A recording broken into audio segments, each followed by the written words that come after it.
Okay, we're going to set up another tent. This is a $30 tent that I purchased from Walmart.com.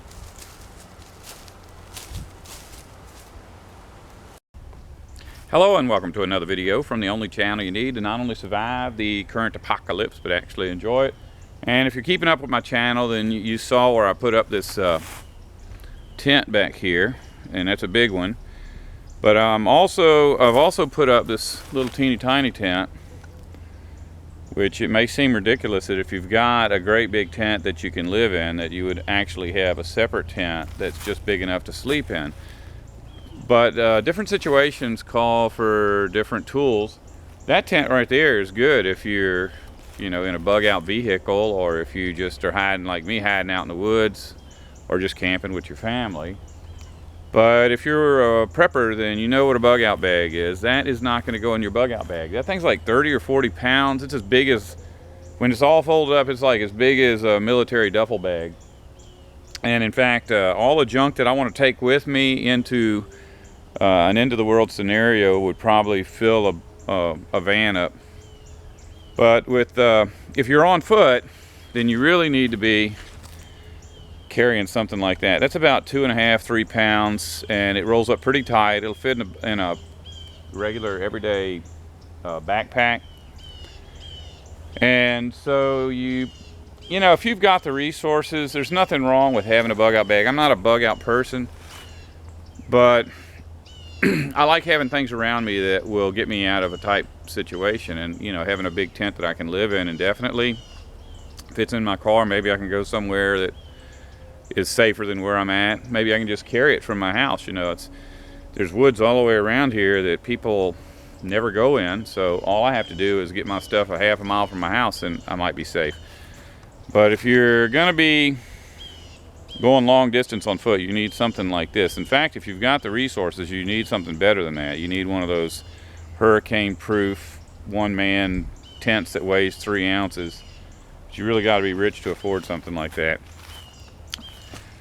I made a video when I was putting this thing together, and I'll go ahead and show you that now. It's a very small tent.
All right, now it's time for us to be setting up the tent.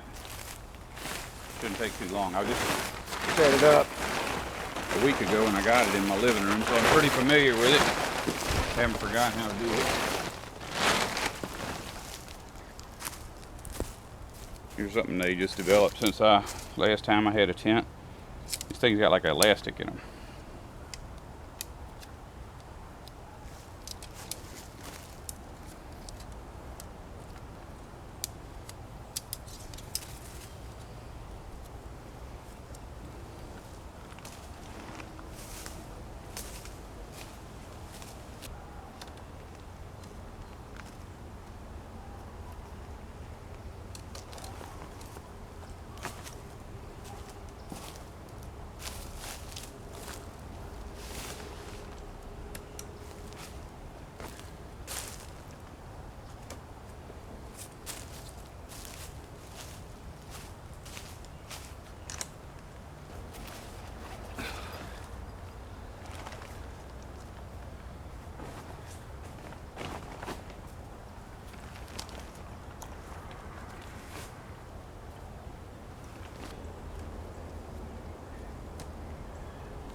is a Ozark Trail tent, and it's sold on Walmart's website as a 2-man tent, but I wouldn't put 2 kids in here. This thing is just about the right size for 1 man, and I am a big man. I'm 6'4", but I feel very comfortable in this tent, but I can't even be in this thing with my dog. It's so tight.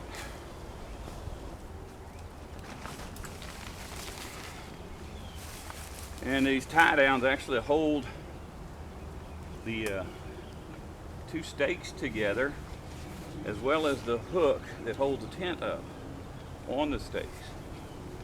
Just put a little bow in there. I'm not going to do a close-up of this because if you get one, you'll see it.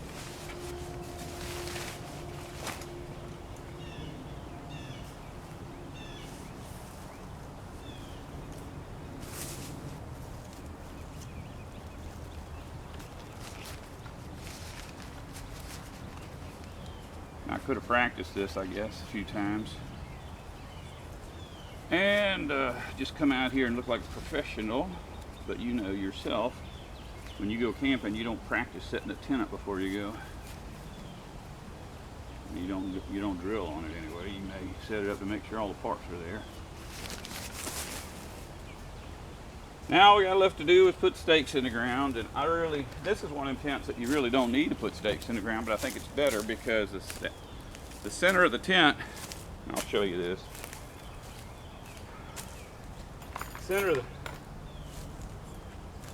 Center of the tent bows out, so you get a little bit more space in there.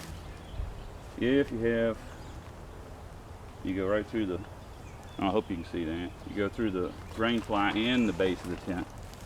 Pull it on over, and I might have to get some longer stakes because I got about 6 inches of humusy soil here, which means leaf litter, so it's not really sticking.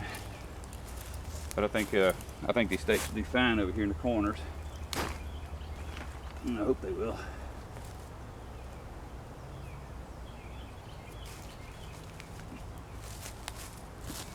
And I do have a lot of tent pegs around here, because my first tent only come with some pegs.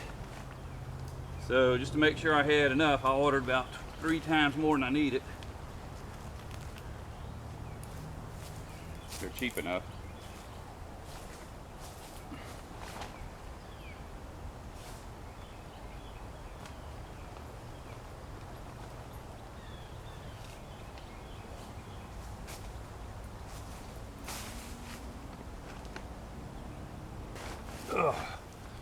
Let's stuff my little cushion mat that I made underneath so that it don't catch water, and run it up back under my head. All right, that's it. I'll show you the inside of it.